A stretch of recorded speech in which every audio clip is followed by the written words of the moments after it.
Fazer melhor é mudar a situação das creches no Recife. Além de já ter construído 7 creches escolas Recife, outras 6 serão abertas. E a Prefeitura do Recife também está fazendo diferente. A merenda agora está muito melhor. Antes não era assim, não. Agora as merendas são acompanhadas por nutricionistas.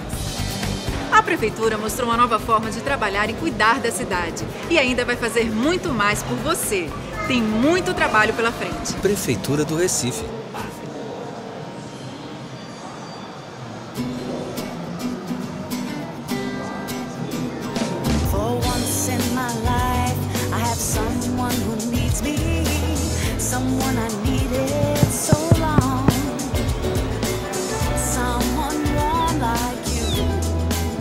Boa tarde, pessoal. Antes de mais nada, eu queria agradecer a organização do evento pelo convite. Queria agradecer a Irã e a Guga aí também pelo carinho. E meu nome é Raim, eu sou um dos sócios da Triaxis. Meu nome é Raim, eu sou um dos sócios da Triaxis e vim falar para vocês um pouco da minha trajetória de empreendedor no primeiro momento e depois como investidor em empresas de tecnologia. No final eu vou deixar um tempinho para a gente interagir, se vocês tiverem alguma pergunta a gente conseguir conversar. Vamos lá. Bem, eu como falei, sou um dos fundadores da Triaxis. A Triaxis é uma empresa de Venture Capital, uma empresa de investimentos que hoje é cogestora do Fundo Criatec 2, que é um dos fundos mais importantes do país, focados em empresas de tecnologia, startups de tecnologia, né? Eu comecei minha carreira, eu me formei em TI, em Ciências da Computação, e logo depois eu migrei para a área de administração. Fiz MBA e depois mestrado em administração de empresas. Tá? Sou gestor CVM. Gestor CVM é um selo que você precisa ter para poder fazer gestão de fundos de investimento. E desde 2008 eu venho atuando como investidor de tecnologia, primeiro no Criatec 1 e depois, mais recentemente, agora em 2013, no Criatec 2, que é o segundo fundo da série, um fundo, como eu falei, de 200 milhões, que eu vou explicar um pouco mais durante a apresentação. Eu dividi minha história, minha trajetória em algumas partes para ficar mais fácil de explicar. Tá? Primeiro, eu vou falar um pouco da trajetória como empreendedor. E aí, como surgiu o empreendedorismo em minha vida?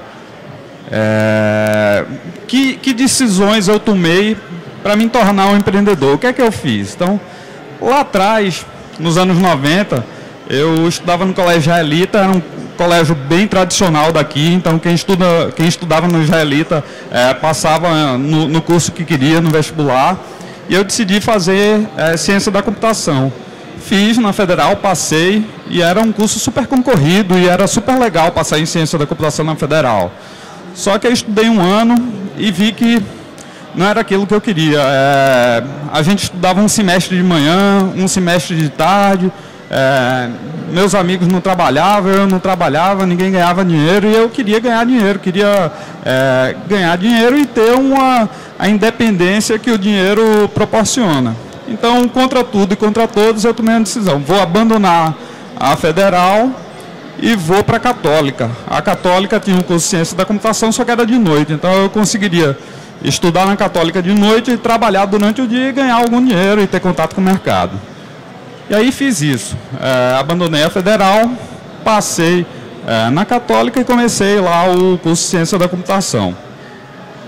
Logo no início do curso eu fiquei sabendo que tinha uma empresa chamada ITESE aqui, que era uma referência e que fazia um curso, como se fosse um curso técnico hoje, um curso técnico de programação.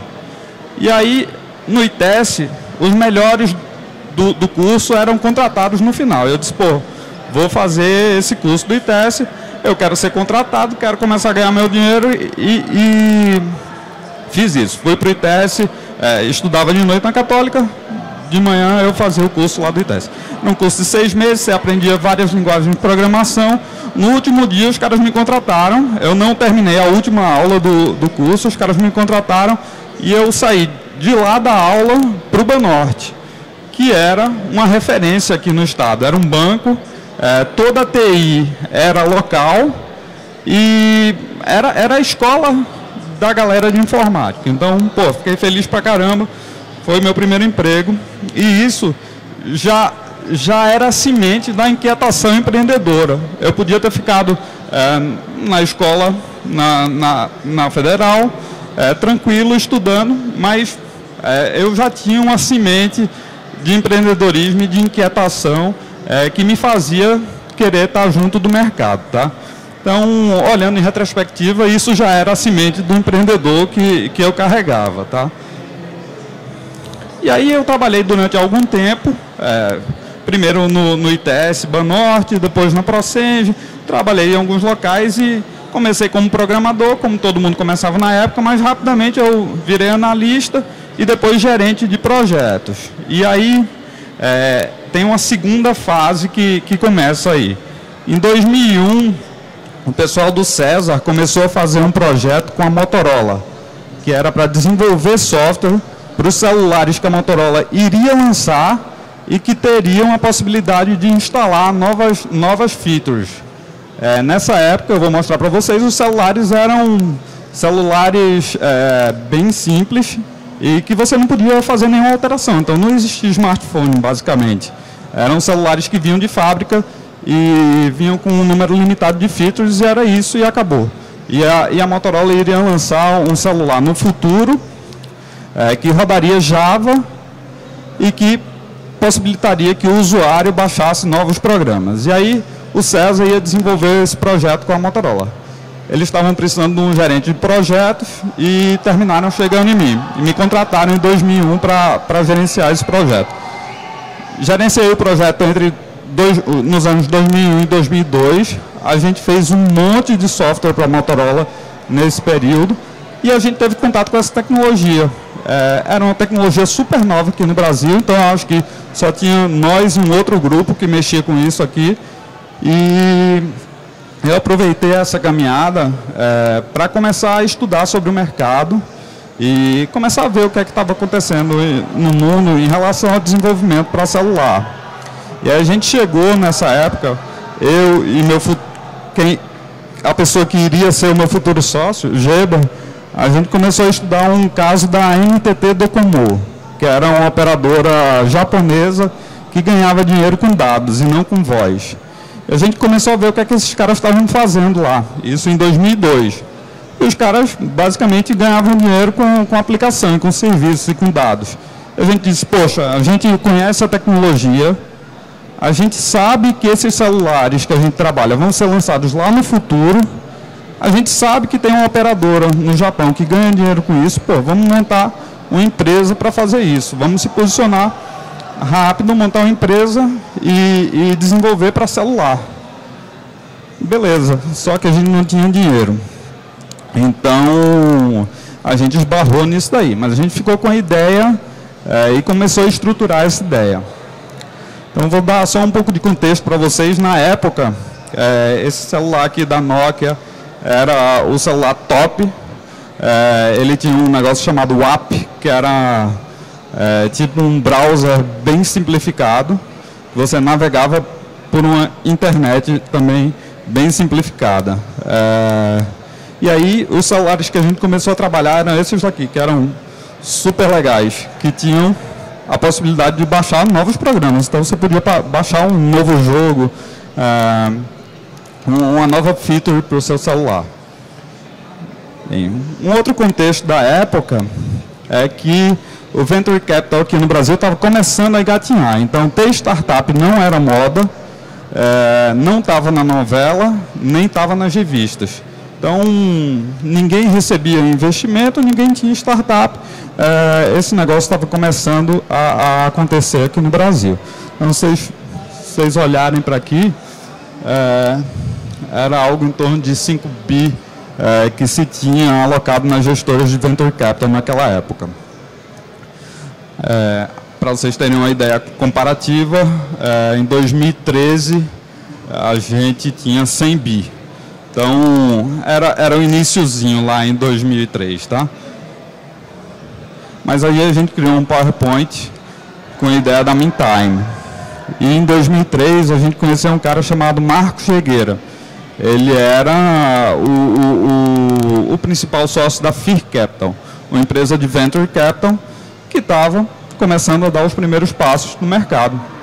E conheceram a nossa ideia. A gente se encontrou por acaso no evento, ele perguntou o que é que eu fazia, eu expliquei o que eu fazia, que estava querendo montar uma empresa para desenvolver software para celular. Ele perguntou se eu sabia o que ele fazia, eu disse que não, ele explicou, eu sou investidor e eu coloco dinheiro em empresas feito essa que você está querendo montar. E aí, em 2003, a gente recebeu investimento seed da Fear Capital, algo em torno de $1 milhão, se a gente fosse fazer essa paridade. E a gente montou a Meantime em 2003, uma empresa que fazia jogos para celular. E aí tem um capítulo dessa história que é a Meantime. Foi uma empresa bem importante, a gente era sócio da FI, os dois sócios fundadores eram eu e Geba, e a gente era sócio do César, que era o centro de pesquisa onde tudo começou, tá? E a gente foi, como eu falei, foi bem importante, sim. A gente foi pioneiro nisso daqui no Brasil. Então, o grupo da gente era o grupo pioneiro em desenvolvimento para celular. A gente desenvolveu vários jogos, fez parceria com todas as operadoras de celular. A gente vendia nossos jogos para todos os continentes. A gente ganhou muitos concursos e gerou muita mídia. Então, se vocês fizerem um Google hoje com o meu nome, muito provavelmente ainda tem material dessa época da Meantime na internet. Tá? A gente, como eu falei, fez projetos para todas as operadoras, basicamente, fez coisas legais com a Globo, ganhou concursos, um monte deles. Tem um super legal que é o Prêmio Nacional de Empreendedorismo Inovador, que a gente ganhou em 2006.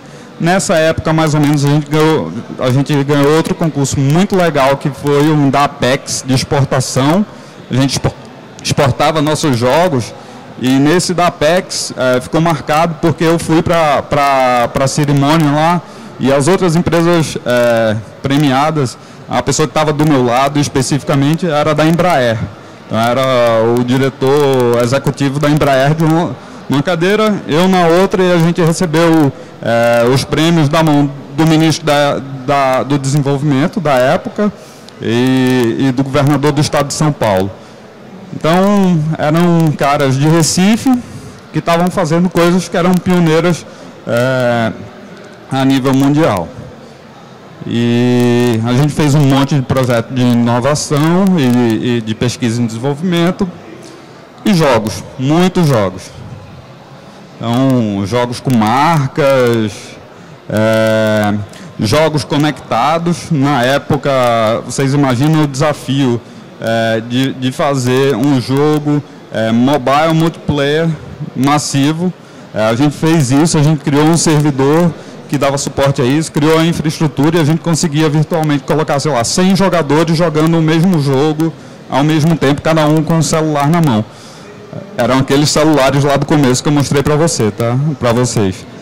Não eram iPhones, não eram esses smartphones que a gente tem hoje. Então, eram coisas bem inovadoras realmente. A gente fez um jogo com a Globo conectada com os servidores deles, para o Big Brother. Quando o personagem, quando o participante era eliminado do programa, ele também era eliminado do jogo. Então, isso basicamente era uma aplicação cliente-servidor, onde o cliente era o celular e era conectado com os servidores da Globo, com tudo o que envolvia de segurança, esse tipo de coisa. Então, era uma empresa bem inovadora e gerou muita mídia. Isso é muito legal. Hoje, a gente, quando vai desenvolver mobile, a gente desenvolve basicamente para 3 plataformas. Naquela época, não. A gente desenvolvia um código e para cada celular que o jogo ia rodar, a gente tinha que fazer um jogo específico para aquele celular. Então, a gente tinha que adaptar as imagens para o formato do display, a gente tinha que adaptar código para as APIs que aquele celular tinha. Então, teve uma época que a gente desenvolvia para 580 celulares diferentes. Então, eram 580 versões de um mesmo jogo, e vocês imaginam a dificuldade de fazer isso. Então foi uma empresa super legal e super inovadora, só que estava à frente do tempo. Quando a gente tinha isso aí, não existia o iTunes, não existia o Google Play, e basicamente a gente não tinha como atingir a massa, a gente estava na mão das operadoras. Então, para vocês terem uma ideia, o revenue share dessa operação era 80-20, só que era 80 para a operadora e 20 para o desenvolvedor. Então, a gente vendia um jogo por R$10, a gente ficava com R$2, e isso mata qualquer empresa. Então, a gente rodou a Meantime de 2003 a 2008, sempre apertado por essa pressão de não ter como vender os produtos que a gente fazia. Em 2007, começaram a entrar os players internacionais, os concorrentes internacionais aqui, como EA Mobile, como Gameloft, e começaram a roubar nossa equipe. A gente chegou a ter umas 80 pessoas trabalhando na Meantime, e esses caras começaram a contratar os líderes da equipe, as pessoas da nossa equipe, e a pressão ficou muito grande, então a gente precisava de uma segunda rodada de investimento. Mas, como eu contextualizei lá atrás, essa indústria de venture capital aqui no Brasil estava engatinhando, então a gente não conseguiu captar essa segunda rodada, e a gente ficou algum tempo andando de lado e com incerteza grande do que ia acontecer com a empresa. Bem, isso, depois de ter remado de 2003 a 2008, causou um desconforto grande nos empreendedores, e em 2008 eu e Geber a gente decidiu sair da Meantime e fazer um outro passo. Eu ainda estava pensando no que fazer quando surgiu uma nova oportunidade que faria com que minha vida desse uma outra guinada e se iniciasse uma nova fase. Por coincidência, o cara que em 2003 eu tinha contratado para fazer o meu plano de negócio, para poder submeter a FII, que era Zé Arnaldo Deutsch, na verdade 2 sócios, Zé Arnaldo Deutsch e Cláudia Pavani, que tem livros de plano de negócio, são caras bem, são acadêmicos da área. Esses caras que em 2003 eu tinha contratado, em 2008 fizeram um negócio super legal, que era uma gestora que ganhou o projeto Criatec 1. E eu mandei um e-mail para os caras para dar parabéns.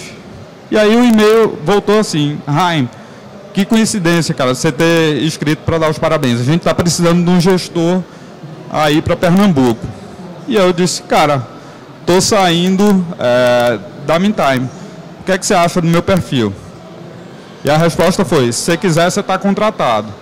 E aí começa a minha história como investidor. Eu passei, assumi aqui a gestão do Criatec na região. E aí o projeto Criatec 1 era o primeiro fundo da série Criatec, um fundo de 100 milhões para investir em 36 startups. E aí eu tinha virado de lado da mesa. Num dia eu era empreendedor, no outro dia eu estava do lado do investidor.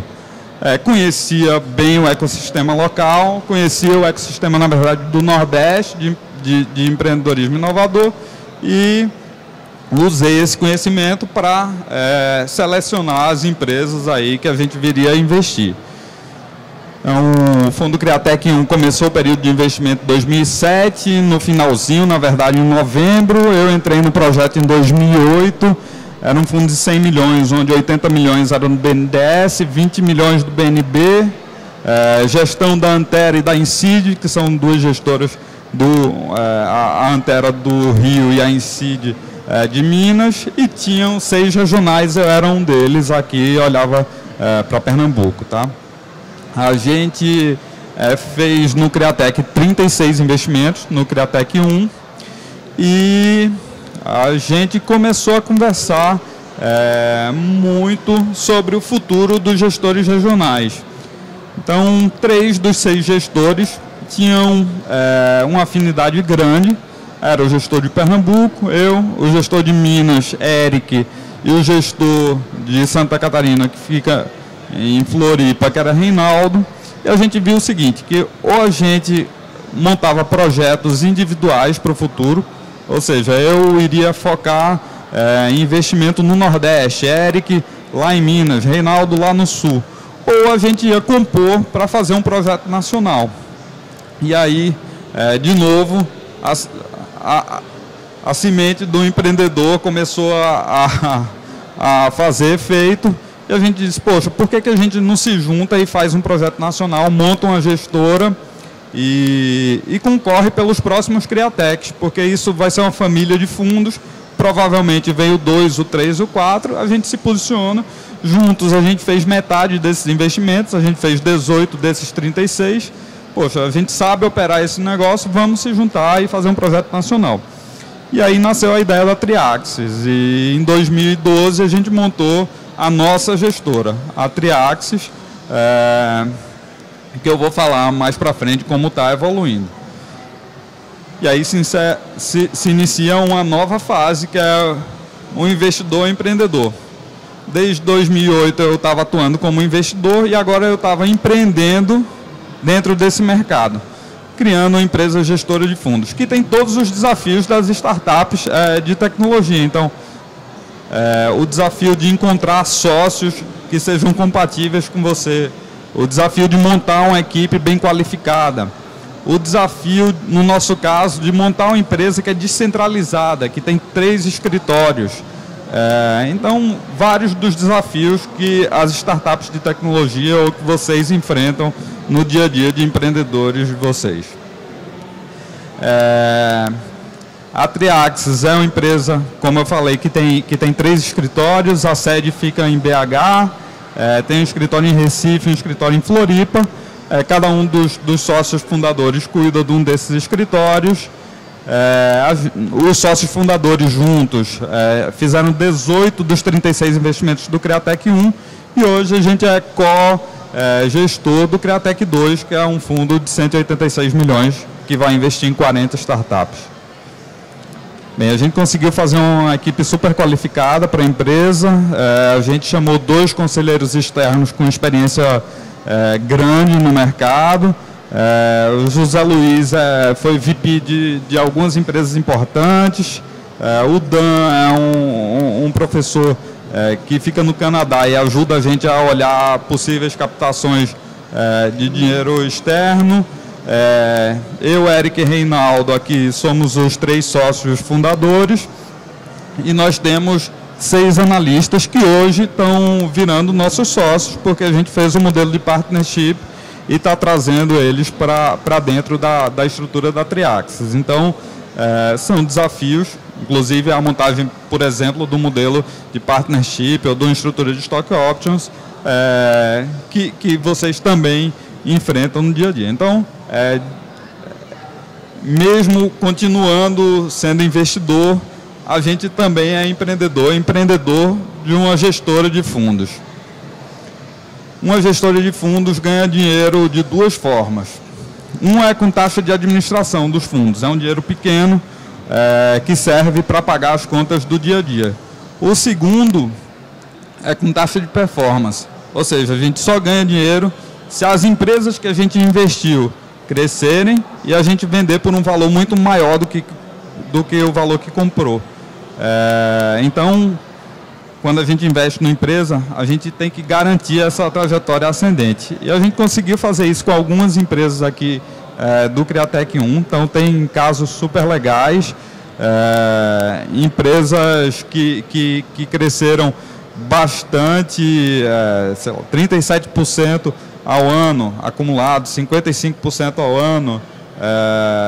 Então, empresas que saíram no patamar muito pequeno e que, com o nosso apoio, não só o apoio de dinheiro, mas também o apoio de aporte de gestão, de network, elas conseguiram crescer. Só para vocês terem uma ideia do que eu estou falando em termos de crescimento, tem empresas como a Cianet, por exemplo, quando a gente investiu, faturava 5 milhões e hoje fatura 40. Então, é um crescimento muito expressivo. A Veli, por exemplo, faturava 0 quando a gente investiu, provavelmente vai fechar esse ano faturando 11. Então, é disso que a gente está falando. E para fazer isso, a gente precisa ter uma segunda camada de empreendedorismo, que é empreender junto com os empreendedores, que eu vou falar um pouco mais para frente. Vou dar uma pincelada aqui no Criatec 2, que é o fundo que está ativo hoje, que a Triaxis é cogestor. A gente investe em empresas de 5 áreas, TI, nanotecnologia, biotecnologia, agronegócios, na verdade tecnologias aplicadas ao agronegócio e novos materiais. Os cotistas do Criatec são BNDES, BDMG, que é o Banco de Desenvolvimento de Minas, Banco de Desenvolvimento do Rio Grande do Sul, Banco de Desenvolvimento do Nordeste e BRB, que é o Banco de Desenvolvimento de Brasília. É um fundo que tem 186 milhões, uma meta de investimento em 40 empresas e regionais no Rio Grande do Sul, em São Paulo, em Minas, no Rio, no Distrito Federal e no Ceará. A regional do Ceará olha para o Nordeste inteiro, a regional do Rio Grande do Sul olha para o Sul inteiro.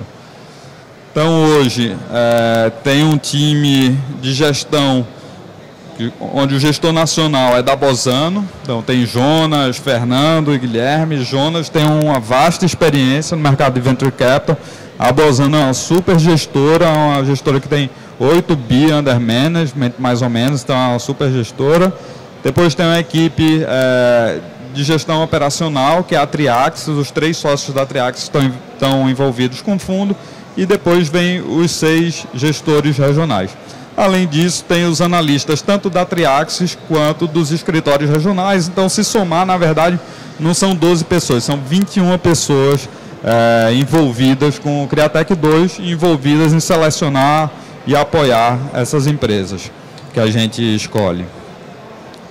Então, só para pincelar rápido também, o processo de Venture Capital ele tem algumas etapas. Começa pela prospecção de empresas e análise das oportunidades.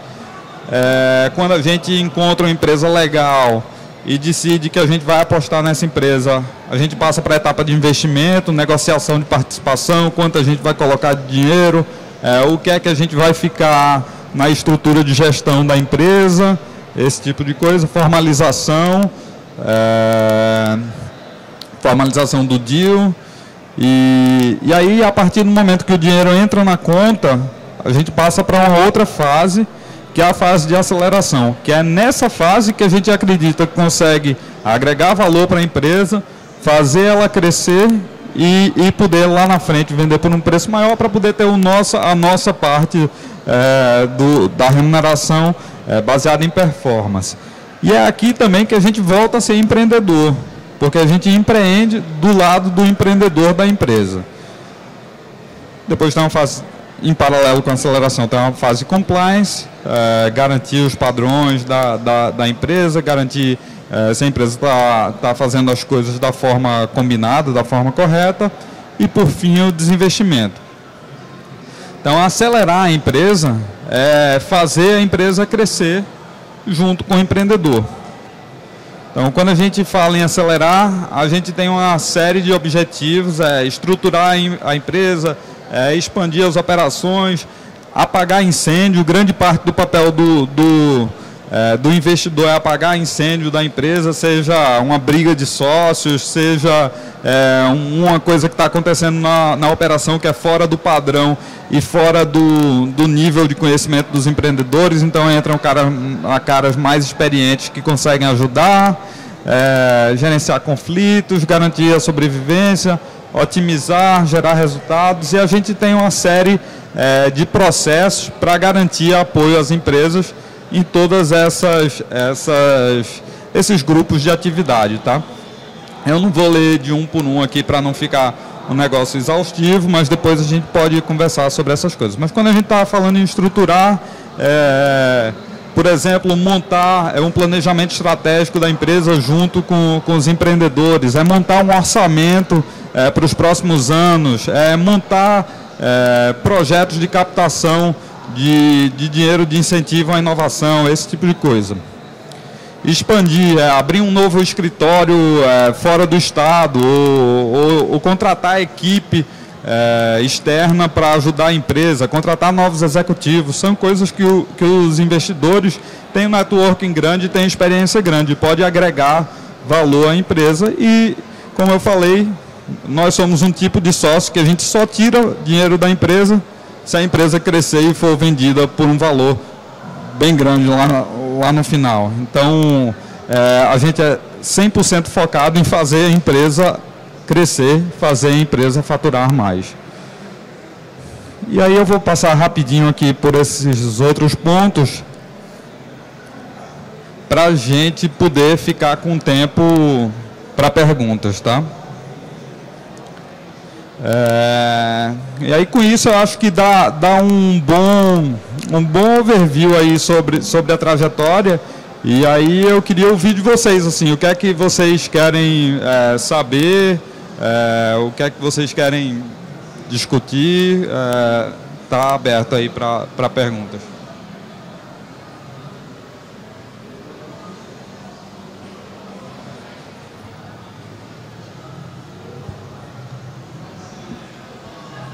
Primeiramente, boa tarde.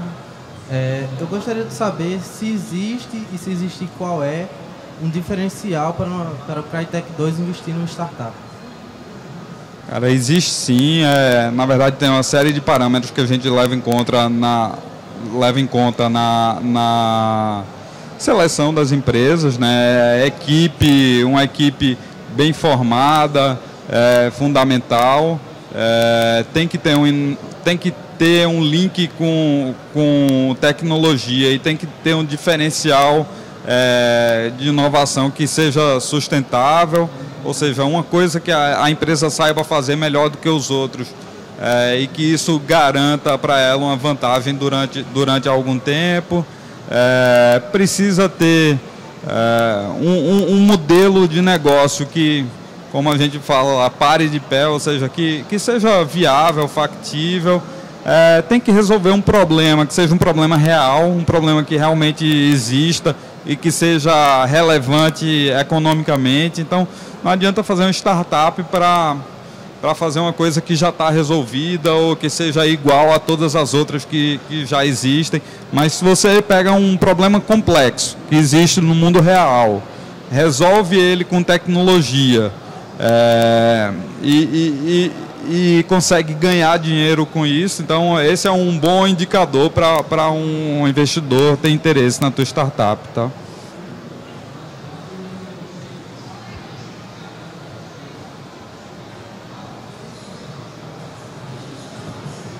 Hi, parabéns aí. No contexto econômico atual, como é que você enxerga no médio e longo prazo aí? Muda alguma coisa nessa questão dos fundos de investimento, do Venture Capital ou não? Eric, nesse contexto atual, assim, o dinheiro que a gente aporta na empresa, ele passa a ser mais valioso ainda. Então, uma empresa investida por nós,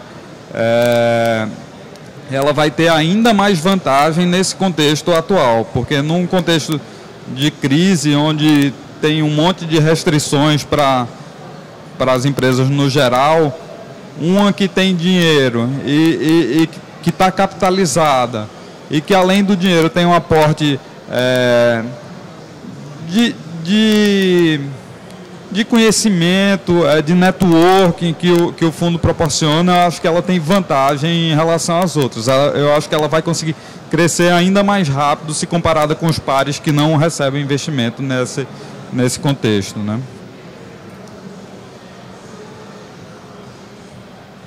Eu tenho uma pergunta. Vai lá, Guga. Quantos anos investindo já? Quantos o quê? Como investidor? Quantos o quê, Guga? Anos como investidor? Desde 2008. 6, 7 anos, né? Isso. E o que mudou do Jaime investidor lá de trás para agora? Quais foram os grandes aprendizados de começar a empreender lá em 2008 para agora? O que você mudou? Tá. Eu acho que quando eu comecei eu tinha uma visão muito mais próxima do empreendedor do que eu tenho hoje. Então eu me encantava muito mais com a tecnologia, com o que estava embutido em termos de pesquisa dentro daquela startup, ou o quanto de conhecimento aplicado estava lá. E eu acho que ao longo do tempo eu fui me descolando disso e focando muito mais na efetividade disso em relação a será que isso resolve um problema relevante? Será que isso vai trazer ganhos realmente? O cara vai conseguir capitalizar a empresa dele fazendo esse tipo de produto. Então, eu acho que a principal mudança foi essa. Eu estava mais próximo da visão da academia e agora, cada vez mais, eu estou mais próximo da visão do mercado.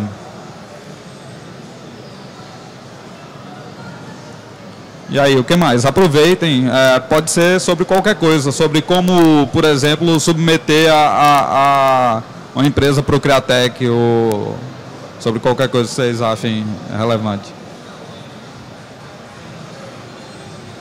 Então, nessa linha agora de raciocínio, nessa sua sugestão aí, qual seria, digamos assim, o formato mínimo, o exigido mínimo para a gente submeter a empresa ou a ideia, a solução para o Criatec?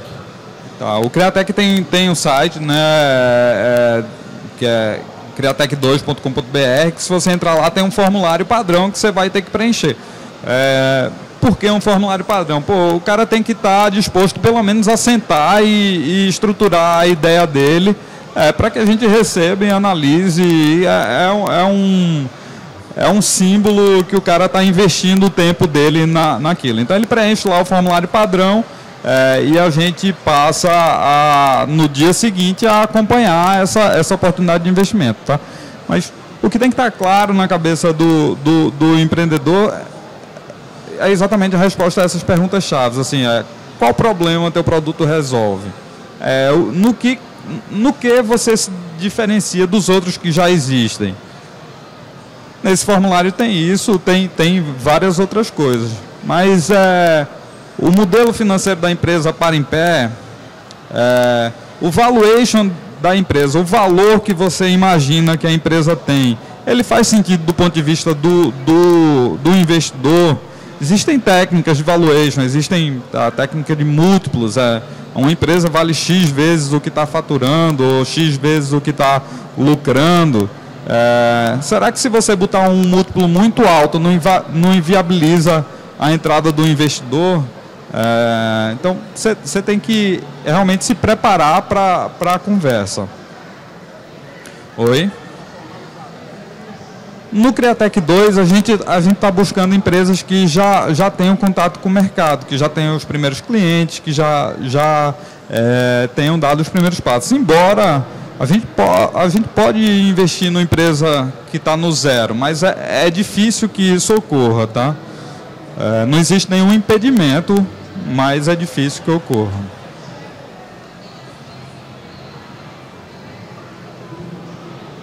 Oi, boa tarde. No caso, então, se eu tiver já um empreendimento que já está há alguns anos dando certo, mas eu preciso somente da aceleração. Exemplo, auxílio em vendas para melhorar, para aumentar, expansão. Como você falou, a estruturação também precisa ser melhorada para poder atender mais. O Criatec 2, se eu preencher esse formulário, já tem algum indicador provável de que vocês vão se interessar? Vamos lá, vamos por partes. Se você precisar só da aceleração, na verdade eu estou entendendo que você precisa de um pouco de dinheiro e de um pouco do que vem junto com o dinheiro. Conhecimento também. Isso. Experiência de mercado, essas coisas também é necessário. Beleza, então o sócio, um sócio bom para isso é o Criatec. E aí a segunda parte da pergunta é, ao preencher o formulário, já tem alguma indicação se a gente vai querer investir ou não? Não tem nenhuma indicação. Então, para você ter uma ideia, no Criatec 1, a gente investia em 2% do que chegava. Então, a cada 50 planos de negócio que chegavam, a gente investia em 1. Então, imagina que a gente é bombardeado com um monte de oportunidade e a gente tem que olhar e tentar separar o que faz sentido do nosso ponto de vista e o que não faz. Então, na hora que você submete, não tem nenhuma indicação. A indicação é a posteriori. A gente vai analisar e aí vai interagindo e isso. E aí, se a gente faz uma análise rápida, opa, essa daqui parece ser legal, a gente vai para uma outra fase, interage com o empreendedor e vai para uma outra fase.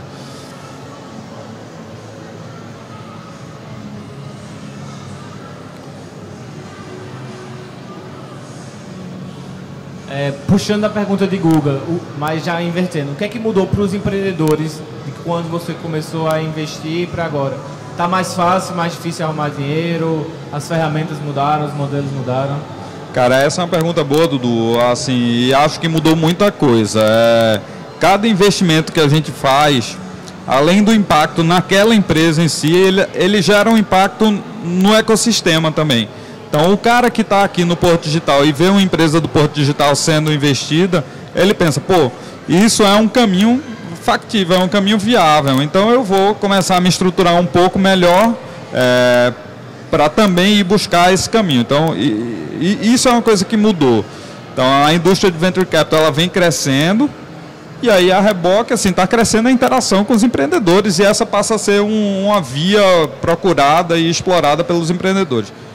Mas mudou também, startup passou a estar na mídia, passou a estar nas revistas de negócios. Então, sim, vieram muitas ferramentas que não existiam antes, vieram cursos, se tem um entendimento melhor sobre coisas como valuation ou sobre o que negociar, quais são as coisas que você tem que conversar com o potencial investidor para saber se ele é um investidor bom para a tua empresa. Então, sim, todo o ecossistema está amadurecendo. O fluxo de investimento aumentou, o nível de informação sobre esse tipo de coisa aumentou e as ferramentas disponíveis também elas são em maior número e em melhor qualidade do que se tinha antes.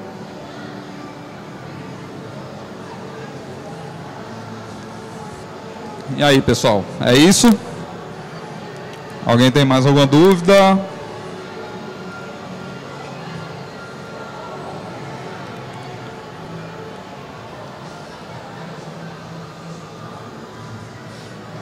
Guga? Ok? Beleza, pessoal. Obrigado aí. Obrigado pelo tempo, pela paciência.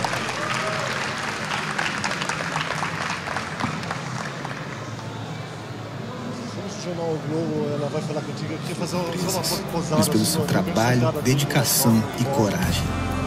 Principalmente em momentos difíceis, como o que vivemos agora. Quem conhece muito bem o que faz e ainda assim busca sempre o conhecimento. O Sebrae está ao lado desses empreendedores para apoiar e orientar na hora que eles mais precisam. Conte com o Sebrae. Gestão, inovação e produtividade. Sebrae, especialistas em pequenos negócios. Empresários não são medidos pelo tamanho de suas empresas. Fazer melhor é mudar a situação das creches no Recife. Além de já ter construído 7 creches escolas Recife, outras 6 serão abertas. E a Prefeitura do Recife também está fazendo diferente. A merenda agora está muito melhor. Antes não era assim, não. Agora as merendas são acompanhadas por nutricionistas.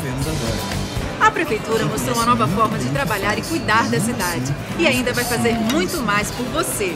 Tem muito trabalho pela frente. Prefeitura do Recife.